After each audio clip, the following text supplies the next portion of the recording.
umaga po sa ating lahat. Narito ang ating weather update para sa araw ng Martes, June 30, 2026. Patuloy nating minomonitor itong low pressure area sa loob ng ating Philippine Area of Responsibility. Tuloy itong namataan over the coastal waters ng San Pascual, Masbate.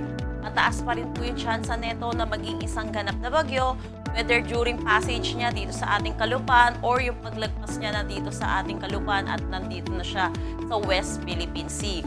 Once na maging isang ganap na bagyo, ito yung papangalanan nating Henry at agad din po tayo magtataas ng Tropical Cyclone Wind Signal number 1 sa ilang bahagi ng Southern Luzon at Visayas.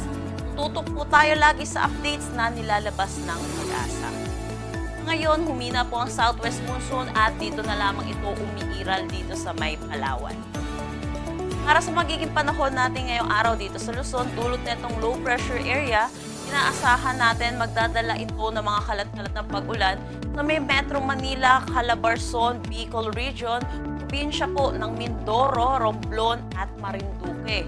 Samantala, sa nalalabing bahagi naman ng Luzon, inaasahan natin ang bahagya hanggang sa maulap na papawirin na may mga isolated rain showers o kaya localized thunderstorm pagdating sa hapon at sa gabi. Agwat ng temperatura para sa Metro Manila at Lawag 25 to 32 degrees Celsius. For Baguio, 17 to 24 degrees Celsius. Gagaraw, 26 to 38 degrees Celsius. Tagaytay, 23 to 31 degrees Celsius at Legazpi, 25 to 32 degrees Celsius. Ang buong Visayas naman inaasahan din natin ay makakaranas ng mga kalat-kalat na pag-ulan dulot nitong low pressure area. At dito naman sa Palawan ay dulot ito ng southwest monsoon. Buong Mindanao naman inaasahan natin ang maaliwalas na panahon pero asahan din po natin mga paminsan-minsan na pus ng pag-ulan lalo na po sa hapon at sa gabi dulot po ito ng mga localized thunderstorms. Agwat ng temperatura para sa Calayan Island sa Puerto Princesa, 25-32 degrees Celsius. May Iloilo at Cebu, 26 to 32 degrees Celsius. Tacloban, 24 to 32 degrees Celsius. Cagayan de Oro, 25 to 32 degrees Celsius. Zamboanga, 25 to 34 degrees Celsius. At Davao, 24 to 32 degrees Celsius. Sa atin na labas na at weather advisory, kaninang 5 a.m. inaasahan po natin ang 50 to 100 millimeters of rain dulot nitong low pressure area habang patawid po ito sa may Occidental Mindoro, Oriental Mindoro, Marinduque, Romblon, Aklan at Capiz.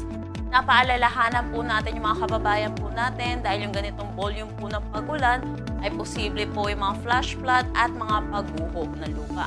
Galiin po natin makinig sa ating local government units hinggil sa posible po natin kailangan gawin.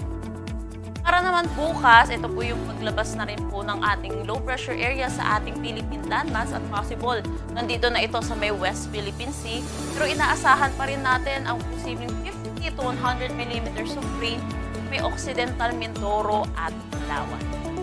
By Thursday, light po, inaasahan natin ang 50 to 100 millimeters of rain.